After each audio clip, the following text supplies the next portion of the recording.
அவர் எல்லாம் லயிச்சிருக்கிறதுன்னு சொல்லுவாங்க இல்லையா சினிமாவில், அந்த லயிப்பு அப்படிங்கிறது அவருக்கு ஆரம்பத்துலேருந்தே நாடகத்துலேருந்து சரி, அதுக்கப்புறம் நடிக்க வந்ததுலேருந்து சரி, இன்னைக்கு வரைக்கும் பார்த்தாலும் அதே ஒரு இதில் தான் இருந்துட்டுப்பார். அதே மாதிரி அந்த ஸ்பாட்டில் வர்றதுங்கிறது இருக்குமில்ல, அது மாதிரி இப்போ டைரக்டர் சொல்லிட்டு போய் உட்காந்தாரு, என்னென்னா இந்த படம் நல்லா ஓடணும் அப்படின்னு சொல்லி, நீங்கள் தான் யாருன்னா ஒன்றுமே வேண்டியதில்லை, எல்லாத்துக்கும் டிக்கெட் எடுத்து கொடுத்து டெய்லி பார்க்க சொன்னால் நல்லா ஓடும் அப்படின்னு சொல்லி கவுண்ட் பண்ணி அதுக்கு ஒரு கமெண்ட் அடிச்சுட்ருக்காரு. ஸோ அந்தளவுக்கு அவர்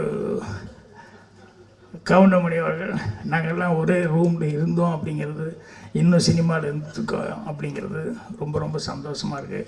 அதனால் கண்டிப்பாக அவருடைய மரியாதைக்கு, அவருடைய சர்வீஸுக்கு அவர் மேலே இன்னும் ஜனங்கிட்ட அந்த இது இருக்குது. அதனால் அதுக்காக இந்த படம் சிறப்பாக ஓடும். அப்புறம் இந்த படத்தில் ரவிராஜா ப்ரொடியூசர் வர முடியாமல் போயிடுச்சு. ஆனால் இணை தயாரிப்பாளர் லட்சுமி ராஜன் வந்திருக்காரு, நல்ல சிறந்த மனிதர். அவங்க கடுமையாக ஒத்துழைப்பு கொடுத்துருக்காங்க இந்த படத்துக்கு.